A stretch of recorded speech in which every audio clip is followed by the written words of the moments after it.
Today we're looking at applications of systems of linear equations. So some problems that we have to figure out, and we will end up with two equations and two unknowns that we'll need to solve in order to solve the application. So kind of some steps here to help you with these types of questions. You want to have, we call them let statements, so a definition of the unknowns that you're dealing with.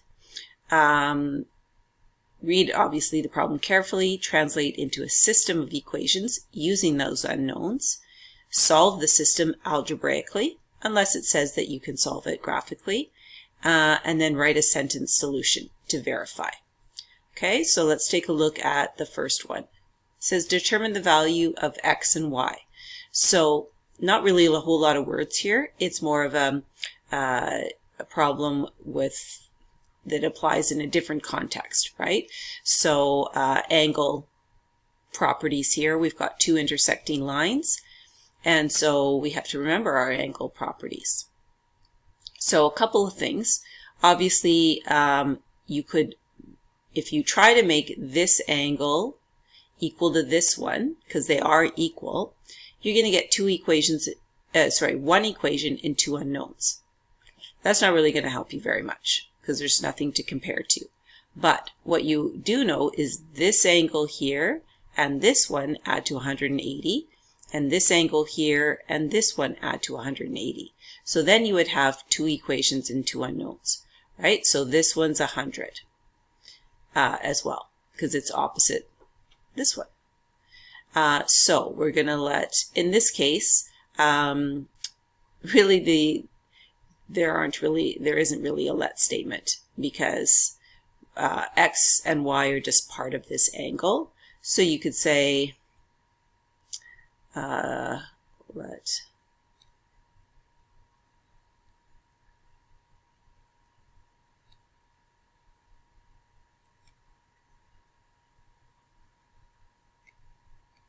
something like that, right? Really, this diagram is kind of in place of your let statement. So then we're going to use, basically, these are supplementary angles. Okay, so 100 plus 5x plus y equals 180. Okay, so what actually I might do is leave the degree symbol off, and then at the end when I find x and y, put it back in. So this would be 5x plus y equals 80. Then the other is 3y minus x plus 100 equals 180. So then I'm going to rearrange these. So negative x plus 3y equals 80. I'm just putting them in the same order so it's easier to solve. So I could either multiply this one by 5 to eliminate x, or this one by 3 to eliminate x. I think I'm going to multiply this one by 5. So I'm going to switch to a different color.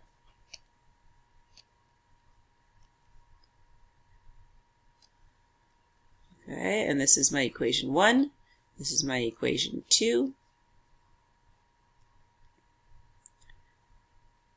Go back to blue. So I'll set these up. So that's 5x plus y equals 80. That's 1.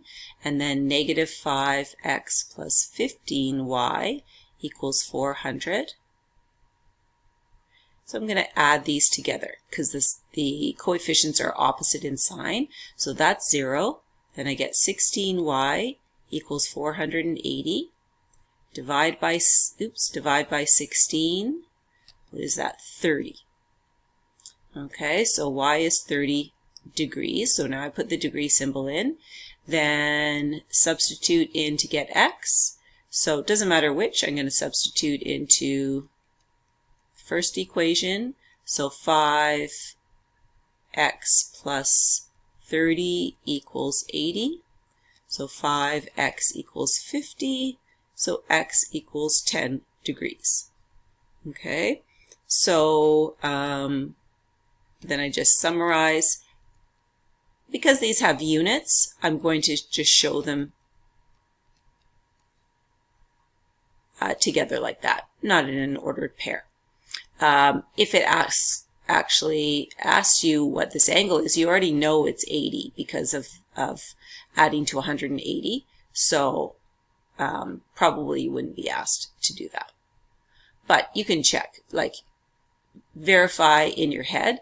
So 5 times 10 is 50, plus 30 is 80. So you know that works. 3 times y, so 3 times 30 is 90, minus 10 is 80. So do a quick verification for sure. Okay, next one, it says 5 burgers and 3 shakes cost $25.50, but 3 burgers and 2 shakes cost $15.75. Determine the price of 4 burgers and 1 shake. I think these are pretty cheap burgers and shakes compared to these days, but in any case, we're going to figure it out. So we do need a let statement here. So what are we looking for? The price of 4 burgers and 1 shake. So in this case, because there's no 4 burgers and 1 shake here, I want to find the price of 1 of each. So let X be the price of a burger. Let Y be the price of a shake. Sometimes students are a little bit lazy. They say, let X equal burger. Okay, well, is X a burger? Or is X the number of burgers? Or is X the cost of the burger?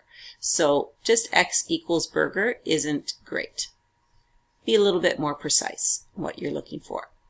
Okay, so it says 5 burgers, so and 3 shakes cost. So we're finding the cost. So 5 times, so the price or cost, right? 5 times X, and means plus 3 times Y equals $25.50. And then 3X plus 2Y equals $15.75. So that's your equation 1 and your equation 2. So this is an example of where we can't just multiply one equation by a number to get the coefficients to be the same. So I'm going to change to green here. So what do you want to do? Well, you could multiply this by 3, this by 5. You can multiply this by 2, this by 3. Doesn't really matter. I think maybe I'll eliminate y's for this one. So that by 2 and that by 3. Now, what you could also do is multiply by -3. So then you're adding, right? You're getting opposite signs. Again, up to you. All right, so if I do that, that's going to be 10x plus 6y equals 51. This is going to be -9x minus 6y equals negative, what's that going to be? 45,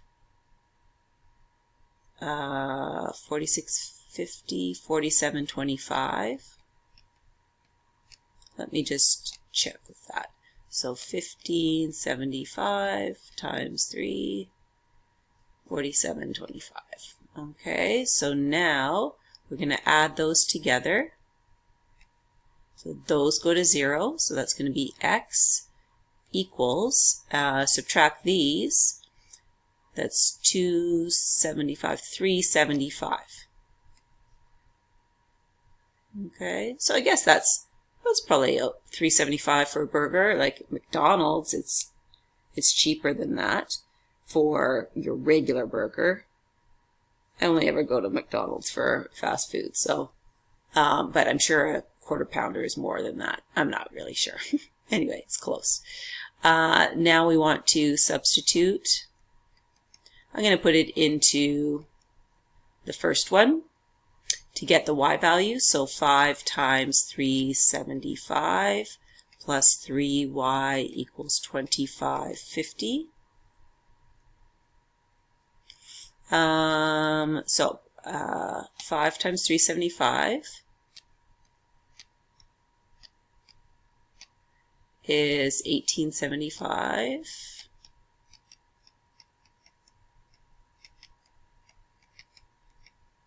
And then 2550, subtract that, 675. I think this is what's a little too cheap. Although maybe on dollar drink days it's cheaper. 225. Oops. I wanted to just fix that. Okay, so I didn't put dollar symbols in my equations. Now I'm going to make a statement. And it also, so I know it says determine the price of 4 burgers and 1 shake. So so we still have to do some work. 4 burgers plus 1 shake. What is that going to be? So 4 times 375 is $15. 225 equals 1725. So therefore, the cost of 4 burgers and 1 shake is $17.25. All right.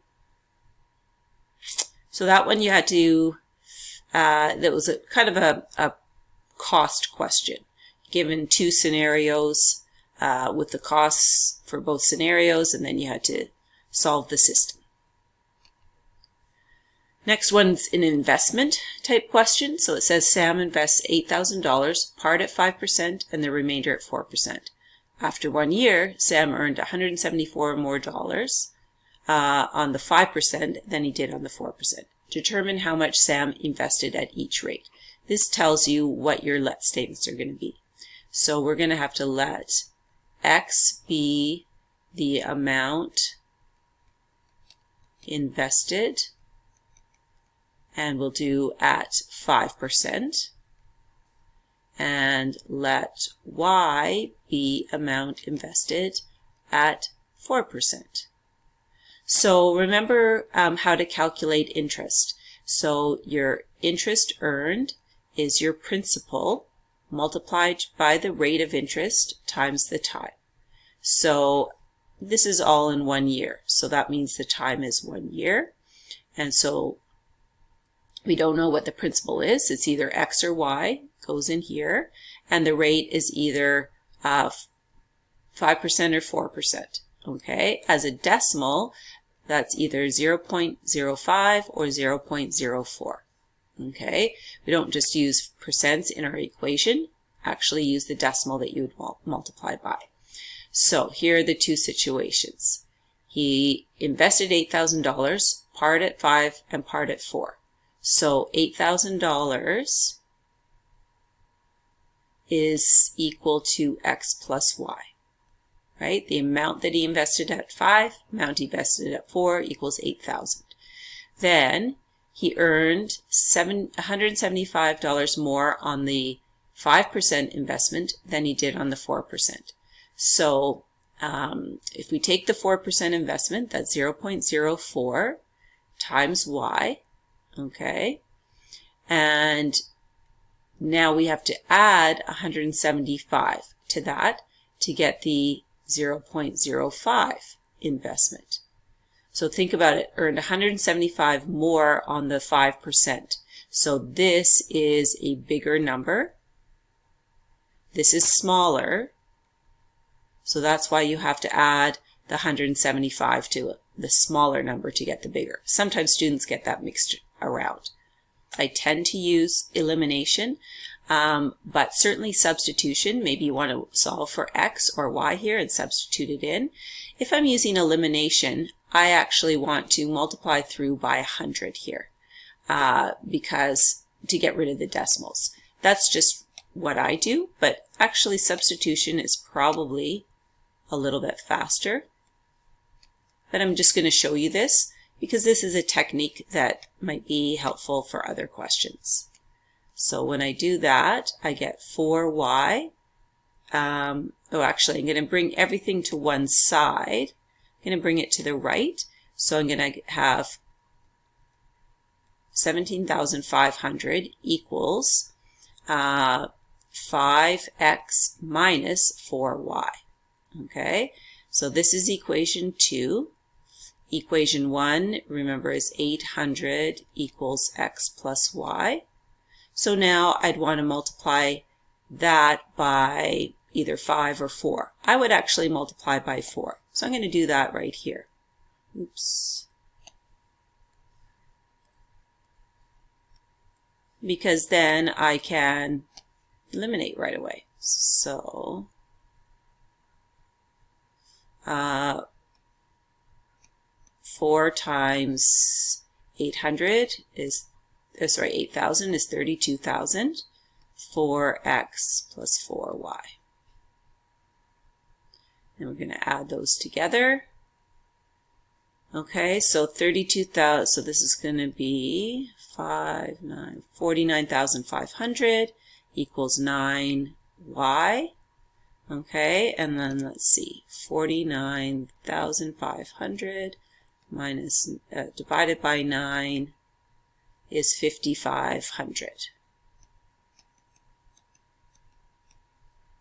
I'm going to substitute that. I'm going to go into the first equation. It's a simpler one. So 8,000 equals x plus 5,500. So x equals 2,500. Okay, and so it said determine how much he invested at each rate. So then you say, therefore, Sam invested 2,500. Was that at 5%? And 5,500 at 4%. Okay, so that's an investment type question. Next is a mixture type question. So it says 60% of sulfuric acid solution will be mixed with 90% sulfuric acid solution. So when we call it a percent solution, it means 60% of it is pure sulfuric acid. It's a solution. So 60% of it is pure. 90% is pure. Determine how much of each type of solution is required to produce 2,700 mils of a 70% solution. So obviously, you know, it's a bit of both. If this was halfway in between, so say I was looking for a 75% solution, then it would be half and half, right? That's just logic. But it's not. It's a little bit less than half and half, or half of that. So if you think of a 60% and a 90%, we're only wanting a 70, so we will want less 90% than 60%. In any case, or let statements, let x be the amount of 60% solution. Let y be the amount of 90% solution. Okay, so 60% is pure, right? In any case, actually, first equation, I start with this. That's your total amount of both solutions together. So that means x plus y has to equal 2,700. Now, 60% of x is pure sulfuric acid. So 0.6 times x is pure. 0.9 of y is pure. And we want that to be 0.7 times the total amount in there, right? So 70% of the total solution is pure. So please make sure, don't forget about multiplying by the volume of that solution, how much there is, because this is a number of milliliters, this is a number of milliliters, so this needs to be a number of milliliters. So this here, 2700 times 0.7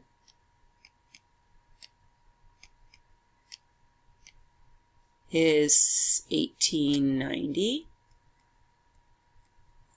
Okay, now again with this you could solve for x or y and substitute it in. I tend to use elimination, so I'm going to multiply this by 10 to get rid of the decimals. Okay, so what's that going to be? It's going to be 6x plus 9y equals 18,900. So now I might be able to divide by 3, but I'll just leave it like that for now. And then I'll multiply this, how about by 6?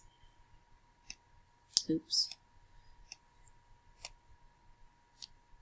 Okay, so that's going to be 6x plus 6y equals, what's that?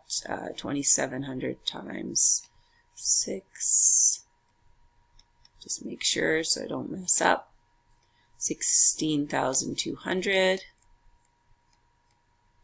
Okay, and then I'm going to subtract those to eliminate the x. So that's going to give me negative 3y equals, and then I've already got the 16,200, so subtract 18,900, and that's negative 2,700, and then I'm going to divide by 3. So y is going to be 900. Okay, and substitute in, I'm going to put it into the first equation because it's easiest, right? So y plus 900 equals 2,700. So x equals 1,800 milliliters. So this is one that you may have reasoned out without equations, but if this is on a test, a written response, you have to use systems. So use your reasoning to check your work, but then show it algebraically. So therefore,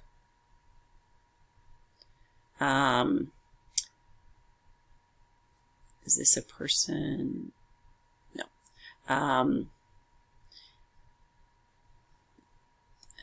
Therefore, 1,800 milliliters of 60% solution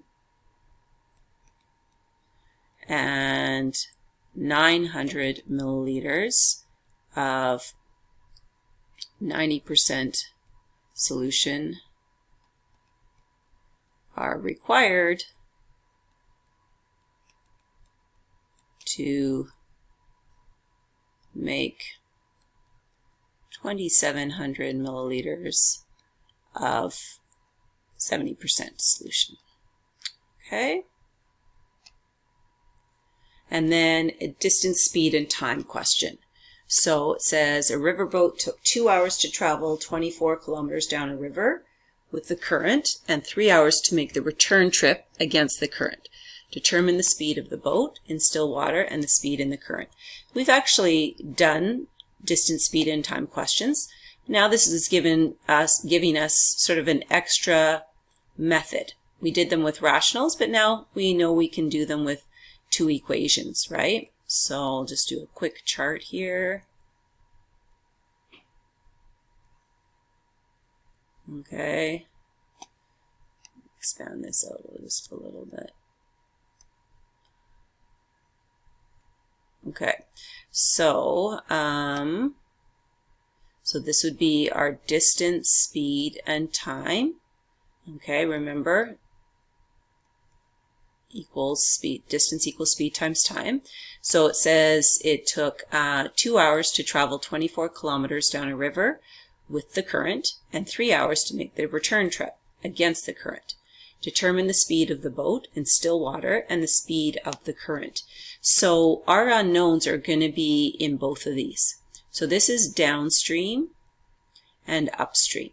Okay. These are what our variables are. So we're going to let x be speed in still water and let y be speed of current. Okay, so the distance downstream and upstream isn't going to change, right? Time, 2 hours downstream, 3 hours upstream. Okay, so now this is where our unknown has to be. Okay, so a little bit different from rational equations where we had only one unknown and then we had an empty column that we used this formula to fill in. Okay, and then we related that.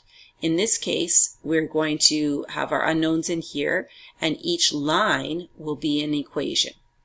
So speed downstream, think about if you've ever been in a boat or even just walking in the wind, or if you're swimming in the river, or just standing in the river. If you're going downstream, that means the current is helping you move faster than you actually do. So your speed that you would normally make in still water, it's increased by the speed of the current. So you're going faster. This is a bigger number. Upstream, it goes against you, so you're subtracting. Okay, so now our two equations are 24 equals x plus y times 2, so I'll just show it with the 2 in front. And then 24 equals 3 times x minus y. So can't eliminate yet because these are in brackets. So, oops. So I'm going to expand these out. So down here, so that's going to be 24. Now what you could do actually is divide by 2 and divide by 3. Okay, so you could go like this, equals 2x plus 2y, and then 24 equals 3x minus 3y, and then use elimination. Or you could divide by 2, so that would be 12 equals x plus y, and then 8 equals x minus y. So take a look at these. Which do you think would be easier? Well, if we divide right away, now we can add these equations to eliminate y. So this one's a bit faster. Okay? Maybe if this would be a number like 5 that doesn't go into that. The 2 might, so we could divide it, and the 5 we would expand out. Okay? But this is a little bit easier. We're adding the equations. So we're adding the equations, so that's going to be 20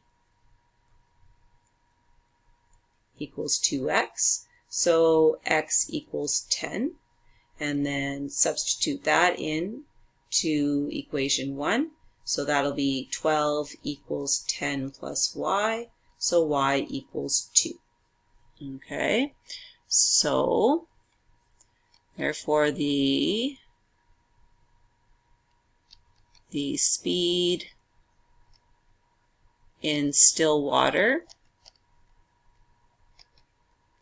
is 10, and this was just check, but it is kilometers and hours, so kilometer per hour, and the speed of the current is usually the smaller one, is 2 kilometers per hour. Okay.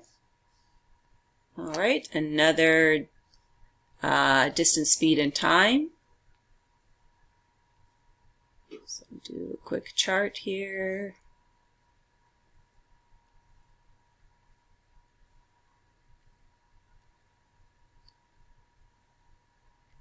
All right, so it says Nicole drove 500 kilometers from Edmonton to Lethbridge in 5.5 hours. She drove part of the way at 100 and the rest at 80. Determine how far Nicole drove at each speed. So this would be part 1, part 2. This is distance, speed, and time.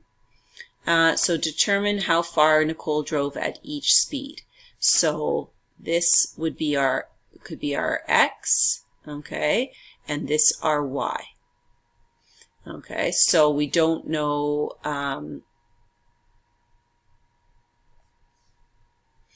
what each part is. We know the total driven is 500. We know the total time is 5.5 hours. Okay. And we know the speeds here. Part of the way at 100, the rest at 80. Okay. And so now we can think about what time is. Time is distance divided by speed. So this would be x over 100. This would be y over 80. Okay, so now this is one equation and this is one equation. Okay, so now I'll just do my let statements. If you do have a chart like this with everything labeled in it, then you can get away without a let statement. Okay, but I will do this anyway. So let x be distance traveled when going 100 kilometers per hour. Let y be distance traveled when going 80 kilometers per hour. Okay, so now our equations are x plus y equals 500 and x over 100 plus y over 80 equals 5.5, which is what, 11 over 2, since we're using fractions there. So now what I would do in this case is multiply through by something that will get rid of the fractions. So lowest common denominator of 180 and 2. So 800 would work, even less than that actually. How about 400? Let's do 400. Probably less than that, and I'm not thinking straight. So if I do that, I end up getting 4x plus 5y equals 200 times 11, so 2200. Nope, that's 400 was good. Now here, if I want to eliminate something, maybe I'll eliminate the y this time. So I'll multiply through by 5. So that's going to be 5x plus 5y equals 2500. And so if I subtract, the y's go away, and so I get just 1x equals 300. Okay, so then it's pretty straightforward. Substitute that into the first equation. So that'll be 300 plus y equals 500. So y equals 200.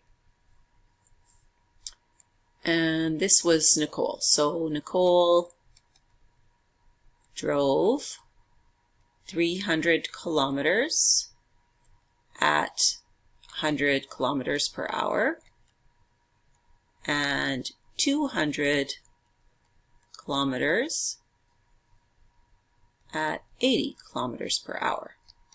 Okay, so always make sure you have your units, okay, in your final statement. Okay, so that gives you a good overview of the common types of word problems. Okay, a sort of a pricing problem. This many of this, this many of this, how much is each worth? Mixture problem, so that investment and the solutions, and then distance, speed, and time. Okay, so we're done.